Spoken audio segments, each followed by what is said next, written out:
কুরআন প্রমাণ যে আল্লাহর সাহায্য তখনই নাজিল হয়েছে যখন অসম্ভব সামনে বাধা হয়ে দাঁড়িয়েছে, যখন চোখের দৃষ্টিতে সব দরজা বন্ধ হয়ে গেছে, তখন আল্লাহ অদৃশ্য সাহায্যের পথ খুলে দিয়েছেন।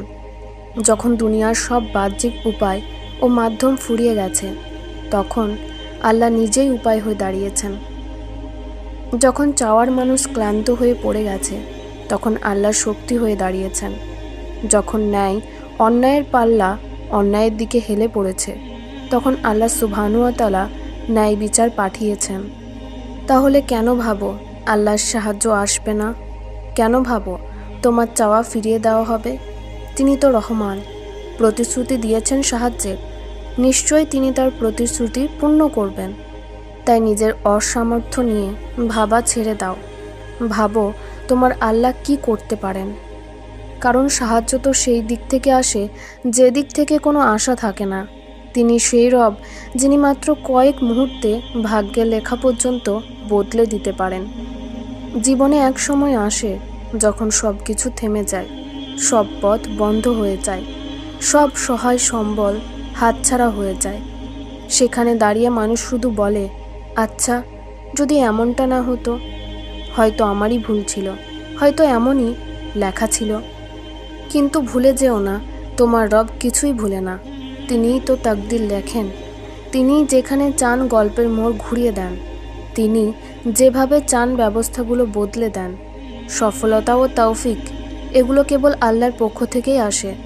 শয়তান কখনো তোমাকে আল্লাহর দিকে ফিরে আসার কথা বলে না, বরং সে চায় তুমি আল্লাহর কাছ থেকে দূরে সরে যাও। হ্যাঁ, কখনো কখনো মনে হয় আর কিছুই বাকি নেই। মনে হয় দরজাগুলো সব বন্ধ হয়ে গেছে। মনে হয় এবার বুঝি সত্যিই হেরে গেছি। ঠিক সেই সময়ে আল্লাহ বলেন, আমি আছি, চিন্তা করো না। আল্লাহ যখন বলবেন কুন, তখন কিছুই অসম্ভব থাকবে না। সেই কুন ফায়াকুনের ওপরই ভরসা রাখা মানুষের কাজ। তুমি তো বান্দা, বান্দার কাজ হলো চাওয়া। বান্দা চাইলেই তো রব সাড়া দেন। তুমি যখন রাতের নীরবতায় কাঁদো, সে শোনে। যখন কারো কাঁধে মাথা রাখার জায়গা পাও না, তখন আল্লাহর দিকেই ফিরে যেতে শেখো। তুমি একা নও, একাকিত্বেও সে তোমার সঙ্গী। চোখের জলও সে গুণে রাখে, বুকের ব্যথাও সে বোঝে না, যা তুমি কাউকে বলতেও পারো না। আর সবচেয়ে সুন্দর মুহূর্ত যখন তুমি কাঁদো আর সে শোনে। আল্লাহ তোমাকে হারানোর জন্য তৈরি করেননি। তিনি চান তুমি ফিরে যাও, চাওয়া শেখো, অপেক্ষা করো। কারণ তার দেওয়া জিনিসগুলো কখনো সাধারণ হয় না। তুমি ভাবছো তোমার দোয়া কবুল হয়নি। হতে পারে আল্লাহ দিচ্ছেন সময় মতো আরও ভালো কিছু। তুমি যে দোয়া করো তার প্রতিটি শব্দ গুণে রাখা হয়। আল্লাহ বলেন, ডাকো আমায়, আমি সাড়া দেব। তিনি তো কখনো প্রতিশ্রুতি ভঙ্গ করেন না। বান্দা দেরি করে, কিন্তু আল্লাহ কখনো নয়। হতে পারে তুমি এখন যা চাচ্ছ তা তোমার জন্য ঠিক নয়। হতে পারে তুমি যা হারালে তাতেই রক্ষা ছিল। কিন্তু তুমি জানো না, তিনি জানেন। তাই তো তার উপর ভরসা করাটাই সবচেয়ে নিরাপদ পথ। যে বান্দা আল্লাহর উপর ভরসা রাখে সে কখনো হারায় না। যে সেজদায় কাঁদে সে কখনো শূন্য হাতে ফেরে না। পৃথিবী যদি মুখ ফিরিয়েও নেয়, আল্লাহ ফিরিয়ে নেন না। সৃষ্টি জগৎ তোমাকে ভুলে যেতে পারে, স্রষ্টা নয়। তোমার জন্য যে পরিকল্পনা তিনি করেছেন তা একদিন বুঝবে। তখন বলবে, আলহামদুলিল্লাহ, দেরি হলেও ঠিকটাই হয়েছে। তখন বুঝবে আল্লাহর পরিকল্পনা কখনো ফেল হয় না। কখনো ভাবো না তুমি কম দোয়া করেছো, কারণ দোয়া কখনো ছোট হয় না, ভরসার বিশালতা দিয়ে মাপা হয়।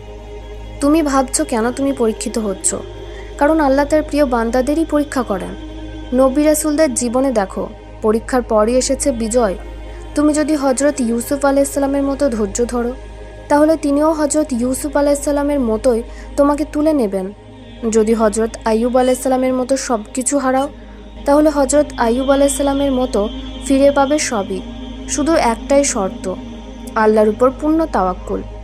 ভরসা করো যে আল্লাহ এক ফোঁটা পানি থেকে মানুষ বানিয়েছেন, তিনিই তো তোমার তুচ্ছ সমস্যাও সমাধান করতে সক্ষম। তুমি আজ যেখানে দাঁড়িয়ে সেটা শেষ নয়, হতে পারে এখান থেকেই শুরু হবে নতুন অধ্যায়। তাই ভেঙে পড়ো না, আবার উঠে দাঁড়াও। যতবার পড়বে আল্লাহ ততবার তোমাকে তুলবেন, কারণ তিনি পরম দয়ালু, সবচেয়ে বেশি ক্ষমাশীল। তার দরজা কখনো বন্ধ হয় না।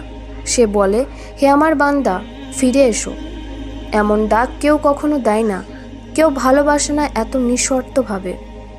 তাই তারই দিকে ফিরে যাও, সেজদায় পড়ে চাও। যদি বারবার তোমার অন্তর চায় আল্লাহর কাছে চাও, তবে চাও, আরও একবার দোয়া করো। হয়তো এটাই সেই দোয়া যা তোমার ও কারো মিলনের দরজা খুলে দেবে। আল্লাহ যদি ইশারা দেন তাহলে বোঝার চেষ্টা করো, আর দোয়া করতে থাকো, বারবার করো। কারণ তুমি জানো না তোমার কোন দোয়াতে আল্লাহ খুশি হয়ে যাবেন, আর মুহূর্তেই তোমার ভাগ্য বদলে দেবেন। আল্লাহর হিকমত বোঝার আগে তা মেনে নিতে হয়। যখন তুমি তা মেনে নাও, তখনই ধীরে ধীরে তা বুঝ আসতে থাকে। আল্লাহর চেয়ে উত্তম আর কেউ বোঝে না সেই নিঃশব্দ প্রার্থনার ভাষা, যেটি আমরা কেবল চোখের অশ্রু নিয়ে করি। যে দরজার বাস্তবতা আল্লাহ দেখিয়ে বন্ধ করে দেন, তার পেছনে বারবার যাওয়া উচিত না। কারণ যতবার তুমি সেখানে ফিরে যাও, ততবার কষ্ট পাবে। যা কিছু আল্লাহ তোমার জন্য লিখেছেন তা শেষ পর্যন্ত তোমারই হবে। মানুষ যতই বাধা দিক, নসিবকে কেউ রুখতে পারে না। আল্লাহ সময়ের সাথে এমনভাবে সব কিছু বদলে দেন যাতে পুরনো দুঃখের কথা পর্যন্ত মনে থাকে না। তার রহমত সেই শূন্যতাকে এমনভাবে পূর্ণ করে দেন যেন কখনো কিছু হারায়নি, যেন কখনো কোনো দুঃখ আসেনি। যা হারিয়ে যায় তাকে কেউই আটকাতে পারে না, হোক না তা তোমার চোখে অসম্ভব 7 সমুদ্র দূরের। তবুও সেই চাওয়া একদিন তোমার হয়ে যাবে, যদি তুমি থেমে না যাও, যদি তুমি দোয়া করা না ছাড়ো, যদি তোমার দোয়াটা শরীয়ত বিরোধী না হয়। যদি কোনো পথ না দেখা যায়, তবুও চিন্তা করো না। যদি ফল এখনো না আসে, তবুও আশা রেখো। আল্লাহ সব কিছু নির্ধারিত সময়ে দেন, আর সেই সময়ে তুমি তা পাবে, আরও ভালো অবস্থায়। যখন কিছুই করার থাকে না, তখন তাওয়াক্কুলই শেষ হাতিয়ার। তাওয়াক্কুল মানেই হলো চোখে অন্ধকার হলেও হৃদয়ে আলো রাখা। যখন সমস্ত দরজা বন্ধ, তখন বিশ্বাস রাখা যে আমার রব আমার জন্য যথেষ্ট। হয়তো সেটাই আমাদের পরীক্ষার চূড়ান্ত ধাপ, যেখানে আমাদের কোনো চেষ্টা আর অবশিষ্ট থাকে না। তবুও আমরা বলি, আমার রব জানেন, আমি তার কাছেই ফিরে যাব।